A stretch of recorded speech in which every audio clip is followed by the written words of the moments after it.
if I lay down and I play dead and I stay dead, maybe you'll get sick of being the monster out of my head, under my bed. Think you're something out of my nightmares, standing right there. But if I lay down and I play dead and I stay dead, then will you get bored of killing me? Silhouettes of you are like a taunt. Never really know just what you want. With you I don't ever feel calm. I can feel the sweat inside my palms. Play with me like cats and a string. You don't understand the pain it brings. You don't ever wanna give me wings. You don't ever wanna set me free. You know I'm addicted to you, and it's twisted you've been gifted with the evil voodoo. Got me coming back for more even when I've been screwed. Dolls full of pins, pierce my heart straight through. I got issues in my head, I like you in my bed, but you keep me on red. Oh, everything is like a test, I better not text or I'll come off desperate. But if I lay down and I play dead and I stay dead, baby you'll get sick of being the monster out of my head, under my bed. Think you're something out of my nightmares, standing right there. But if I lay down and I play dead and I stay dead, then will you get bored of killing me? So if I play dead, will you regret everything that you did, that you said? I don't think you understand what you're doing, and my heart's black and blue from the bruising. I feel like when I'm with you I'm losing.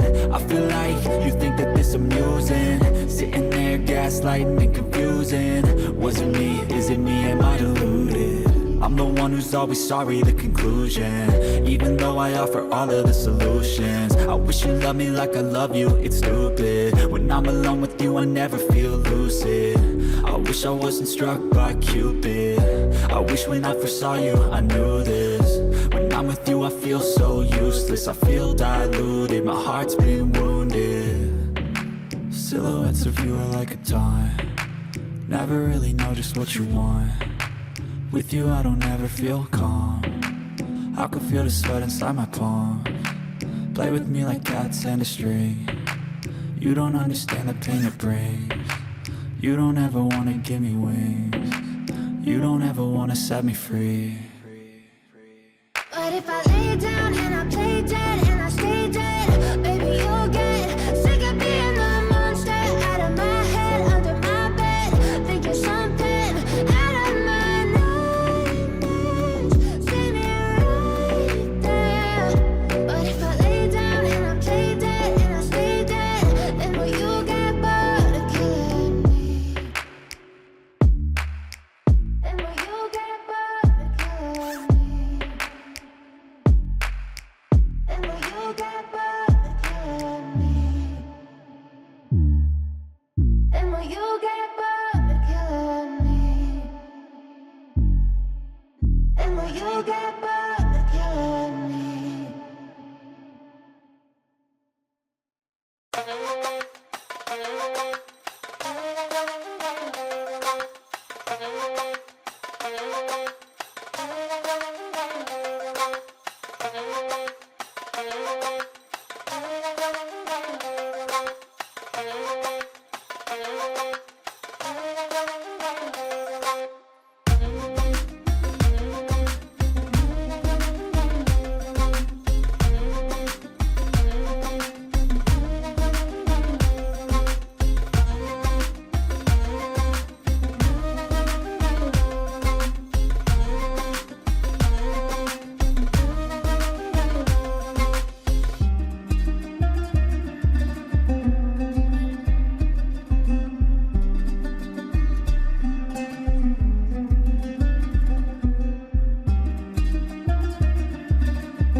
Thank you.